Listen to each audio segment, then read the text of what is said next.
In 2108, humanity began colonizing the stars. Their reach would eventually span a vast region of space known as the Inner Sphere. During its golden age, under the governance of the Star League, the Inner Sphere experienced unprecedented peace, prosperity, and technological advancement. But with a great rise comes a great fall. Beset by greed and mistrust, humanity splintered. The Star League crumbled. Technological advancement slowed. The great houses, each vying for supremacy, turned on one another, engaging in a series of conflicts known as the Succession Wars. Amidst this chaos, mercenaries became the proxy forces for the great houses. Numerous battlefields sprung up across the Inner Sphere, dominated by hulking war machines known as Battle Mechs. The year is now 3050, and these steel behemoths have become the tools of the mercenaries' trade. It's a lucrative time, yet one beset with perils of all kinds. Only the most skilled and brave among them will rise to become legend.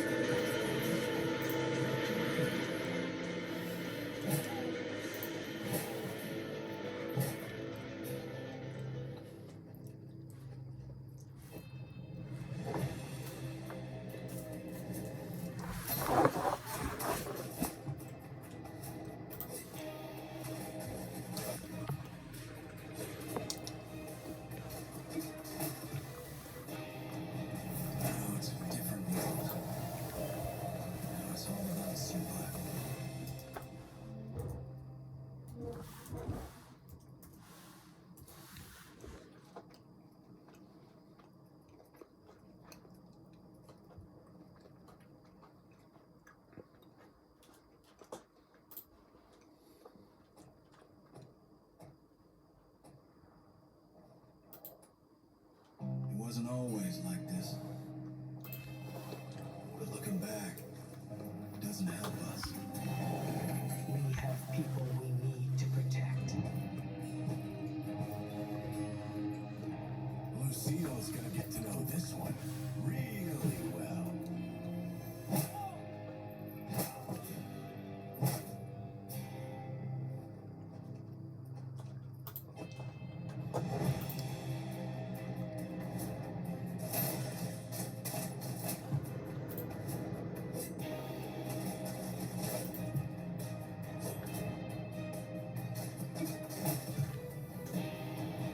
Now it's a different world. Now it's all about survival. Captain Mason, please report to the hangar for testing. The Centurion is waiting for you.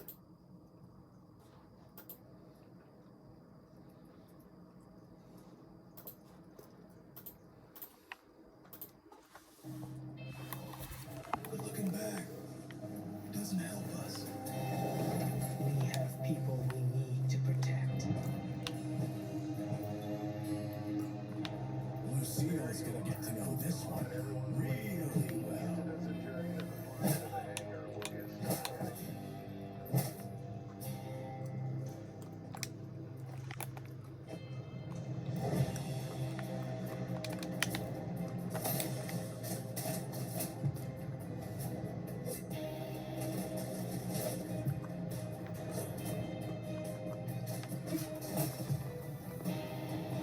Now it's a different world. Now it's all about survival.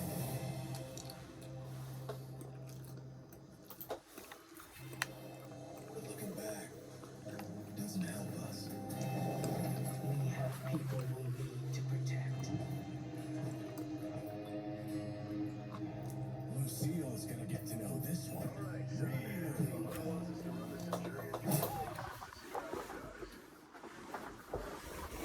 Let's get it operational again after we recovered it from that real factory out of Ramen 2. What a bloody shithole that place was. Hopefully nothing explodes during the test, mate. I'm pretty confident you won't need to eject. No promises though, eh? He's joking. You don't want to power her up.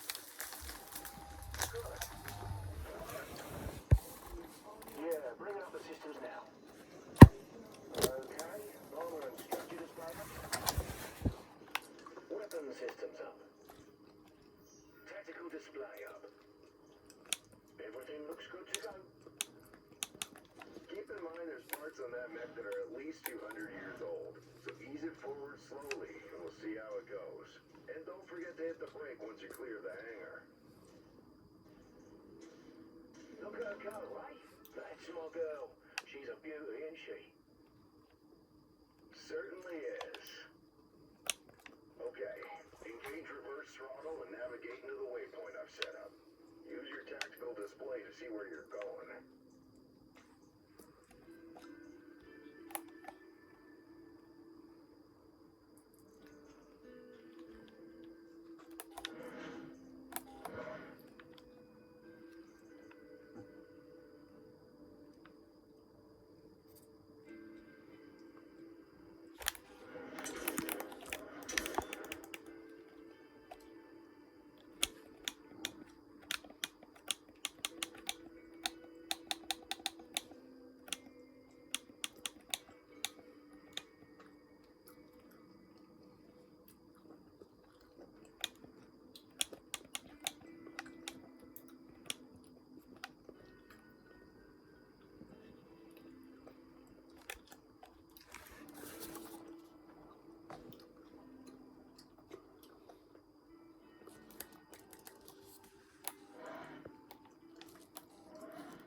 Looking back doesn't help us.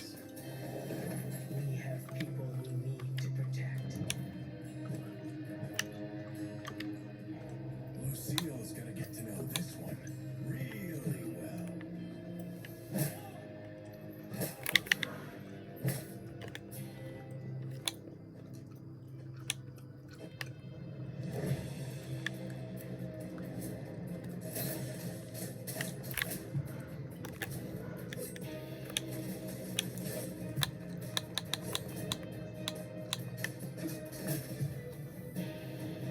Now it's a different world. It's all about survival.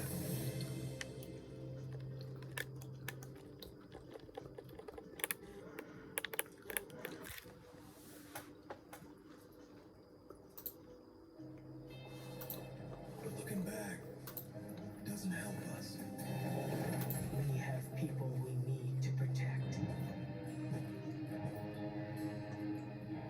Lucille's gonna get to know this one really well.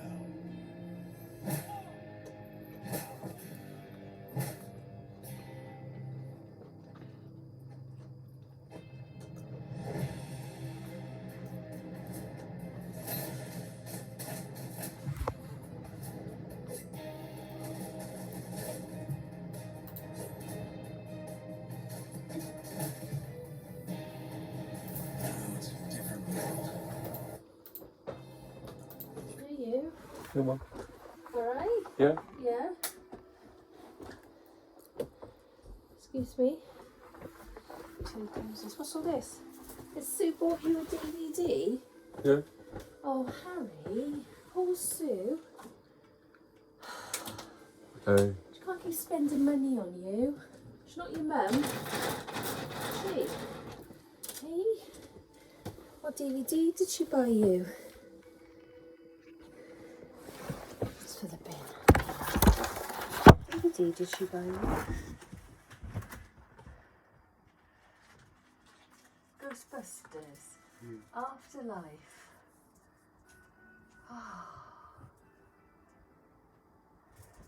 You haven't got Ghostbusters 1, have you?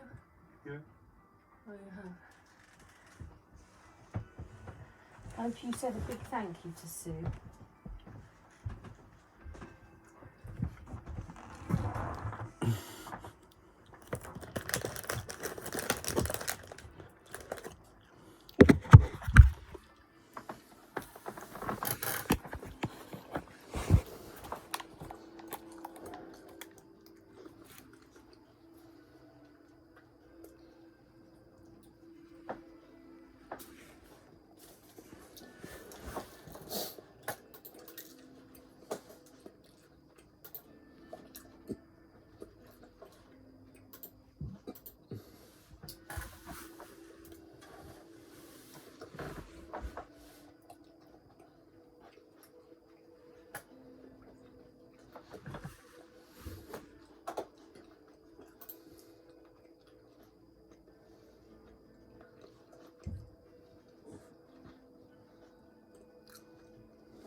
Hello, Mac Warriors. How's it going? And welcome to another episode, the first episode of a new playthrough of Mac. A little bit of a higher gear. 3049. What about that? I like that gear. It's a good one. So that we have access to interesting stuff already. And we're gonna start with Team Venom Survivor, because equipment, we got all the goodies that we ever wanted, and I'm gonna play with you today. I made a poll recently, and you decided that we should go for Murktech instead of yet another, and this is what we're gonna be doing now. So let's dive into a fresh career. By the way, quickly going through all of these things here, because some of you might wanna actually play 5-tonner, but what? It's a primitive industrial dude. Oh my god. Oh yeah, since we are in the middle of nowhere, I cannot refit it. We need to make something out of this guy. Oh, we have an ICE. Oh. This is the brand new mouse backpack. Let's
Hello, Mac Warriors. How is it going? Welcome to the first episode of the Mac Warrior 5 Mercenaries. Proxy forces for the Great Houses. Numerous battlefields.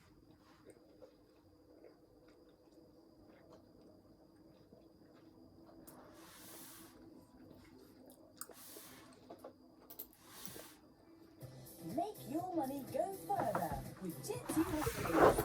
For 2 days of interest. MPB. The platform for used photos of your kit.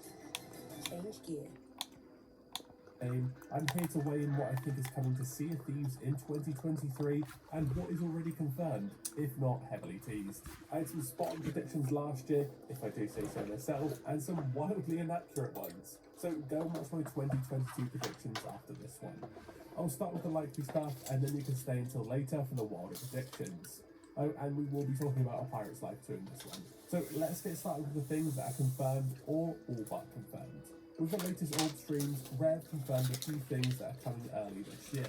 Essentially, the first two cover the plot of the next two adventures, where we'll continue to search for a cure to the Skeleton Curse and eventually discover its ancient origins. The third teaser confirmed pirate guilds will come into the game. With this information, we can comfortably assume this will be in Season 9, which is slated for launch in March 2023. In what form exactly they will be is unknown. We can safely say they will include new social options for crews, new progression for the original 4 trading companies, and new cosmetics.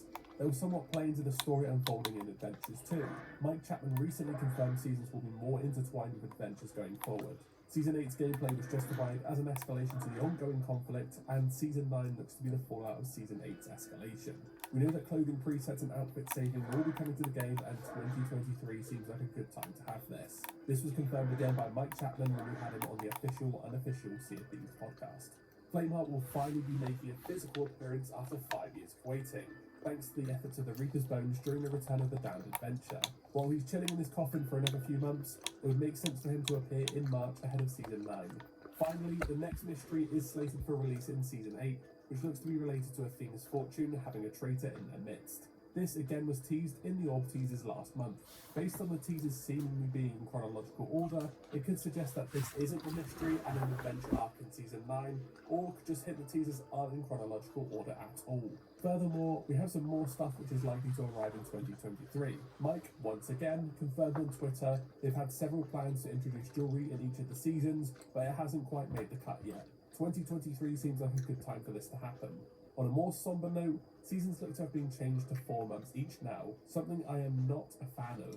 Season 6 was a whopping 5 months, Season 7 was 4 months, and Season 8 is also 4 months long. With seasons not getting shorter even after the recovery of 2022's delays, it's very likely we'll only get 3 large content updates this year. How do you all feel about this? Let me know down below. Adventures are here to stay as well. With the quality and presentation not really ramping up last year, it'll be interesting to see what Rare does with them this year. They were very promising at the start of 2022, but they could go either way this year. I reckon the cadence will be slightly increased to always be every month, but would prefer less but permanent adventures with 4 seasons instead.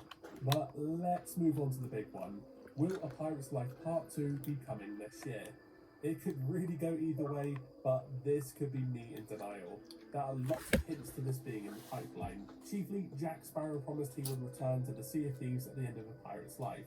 The first one took 2 years to develop, so this summer would mark 2 years since the previous outing. There are a bunch of lore similarities that are slowly hinting towards a Captain Hook implementation as well. There were the hints in the Tall Tales, but certain visual similarities can be found with the tree in the Reaper's hideout with the one from Peter Pan. The fairy dust on the tree could be the thing that powers the treasure from the first set of Tall Tales. Others have pointed out that some of the dialogue in the Orb teasers is making reference to the lines from the Pirates of the Caribbean ride, suggesting this confirms it. The cynic in me suggests these are just references and callbacks. On the other hand, how would new Tall Tales fit into the adventure, cadence and structure? We'd be chugging along with an adventure each month up until July when Season 10 comes out, then have the Flameheart storyline stop again for A Pirate's Life, or be intertwined with it. Then what? Do we get a break from adventures, or do we get adventures in Season 10? I can't see Rare making A Pirate's Life 2 temporary story missions either, so if they were adventures, they would have to be replayable. Then, when you look at it this way, A Pirate's Life 2 looks really unlikely if it appears as seasonal content. That's why it could go either way. Do you guys think it's coming this year? Please let me know down in the comments. I will say it though, it's very, very likely that the Captain will get a review this year. I'm thinking of the second half of the year after Arc 5, which should end in around May. Speaking of arcs, it's already confirmed we'll have more community decisions this year. I predict these will be in June and October again, just to follow the pattern of last year. I have no idea what these could be, but personally, I would like to fight over another island, just to determine its fate again. Although, I hope it's not just Reapers versus Athena for each fight, but I do think it will go that way. Maybe one of the decisions will come from the Orb tease about the Reapers wanting the Sword of Souls. I think that might pertain to some other content entirely though. I reckon that payoff will be a Legend of the Veil style voyage that can be completed by Reapers and Athena's Fortune, with 2 paths depending on which side you choose to purchase the voyage from. This will bring in new accommodations and cosmetics, as well as an increase to either faction's level caps. I believe Rare has started to move away from Athena's Fortune being the only endgame faction, simply because the Reaper's Bones got similar support in Season 8. It also makes sense as Reapers seem to be absent from the Pirate Guilds coming in Season 9.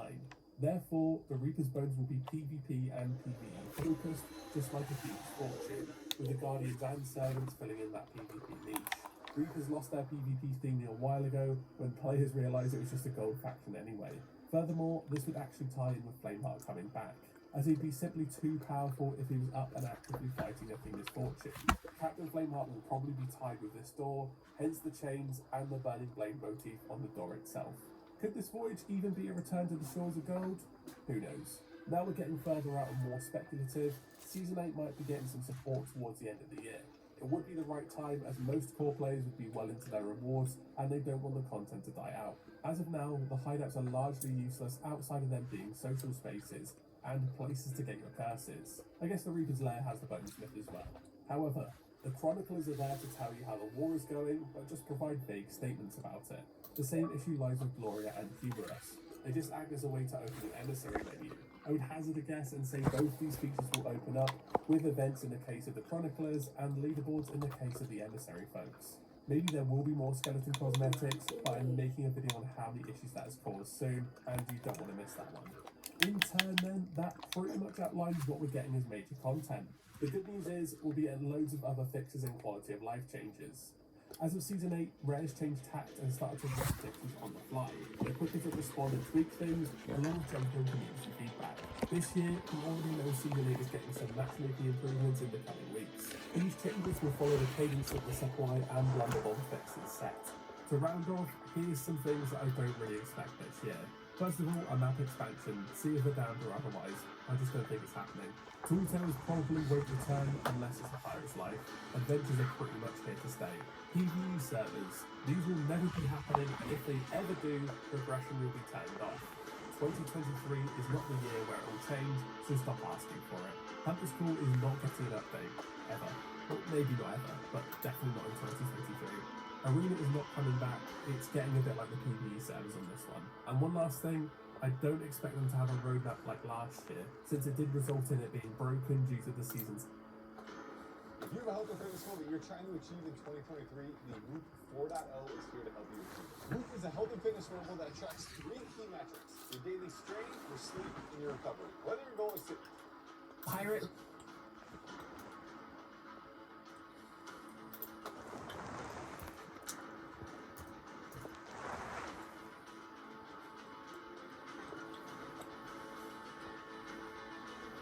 How's it going, Henry?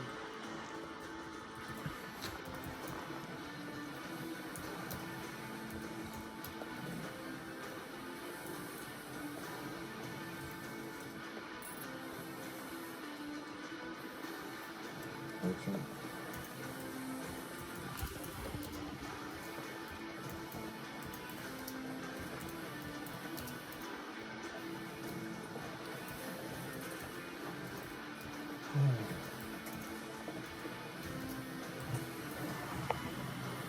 I just wanna flippin' die, bro.